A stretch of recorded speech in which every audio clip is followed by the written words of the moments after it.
మన ప్రభువును రక్షకునైన యేసుక్రీస్తు నామములో ఈ వీడియోని వీక్షిస్తున్న మీ అందరికీ ప్రైజ్ ద లార్డ్. ఈరోజు మనము 23వ లెంట్ డేస్లోకి వచ్చి ఉన్నాం.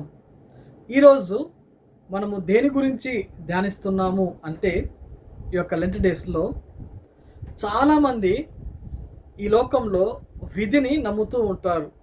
విధి అంటే ఏంటి అంటే, ఈ లోకంలో మనం చేసిన పనే ఆ విధే కదా, ఆ విధి ప్రదాత, లేకపోతే ఆ విధి వల్ల నేను ఇలా ఉన్నాను, ఇదిగో నేను చేసిన దానికి ఇలా ఉన్నాను, లేకపోతే అదిగో మా పూర్వీకులు చేశారే వాళ్ళ వల్ల మేము ఇట్లా ఉన్నాం, లేకపోతే ఇదిగో మా తల్లిదండ్రులు దేవుని తెలుసుకోలేక పాపం చేశారు, దాని ద్వారా వచ్చిన ఫలితమే అనుభవిస్తున్నామని చెప్పి లోకంలో అనేక మంది అనేకమైన ఈ యొక్క విధి ద్వారా బాధపడుతున్నామని తలంచుకుంటూ అదే భ్రమలో బతుకుతున్నారు.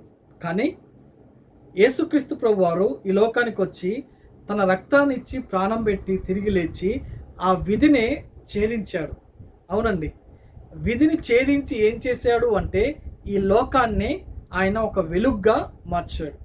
ఆదికాండము 3వ అధ్యాయంలో ఉంటుంది కదా, ఎప్పుడైతే భూమి అంధకారంలోకి వెళ్ళిపోయిందో అక్కడి నుంచి దేవుడు ఏం చేశాడంటే, ఆయన మొట్టమొదటిగా ఆ యొక్క చీకటిని వేరుపరిచాడు, వెలుగును తీసుకుని వచ్చాడు. అలాగే ఈరోజు ఈ వాక్యం వింటున్న నీవు ఒకవేళ ఇలాంటి పరిస్థితుల్లో ఉన్నావేమో, ఇదిగో ఈ కాలం అండి, టైం బాగలేదండి, లేకపోతే ఇదిగో పలానా పరిస్థితి వల్ల, లేకపోతే ఇదిగో పలానా పాపం వల్ల, మా పితరుల పాపం, లేకపోతే మా యొక్క ఫోర్ ఫాదర్స్ అంటే మా పూర్వీకులు అలాగా పాపం చేయడం వల్ల ఇదిగో మేము ఇలా ఉంటున్నాము అని చెప్పి, ఒకవేళ అలాంటి బంధకాల్లోనే ఉంటున్నావా, ఈ యొక్క లెంట్ డేస్లో ఆ బంధకాల్లో నుంచి మనం బయటికి రాగలం.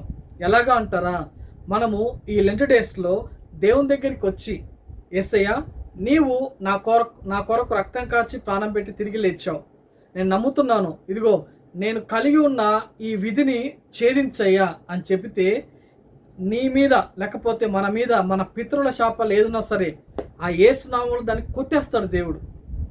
అంతేకాదు మన పూర్వీకుల పాపం ఉన్నా సరే అవి మన మీద ఏలబడనీయకుండా దేవుడు దాన్ని తీసేస్తాడు.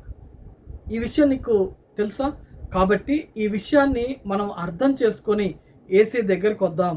ఇది ఒక మతం కాదు, కానీ యొక్క మార్గము. ఎలాంటి మార్గం అంటే, మనల్ని ఒక సర్వసత్యంలోనికి నడిపించే మార్గం.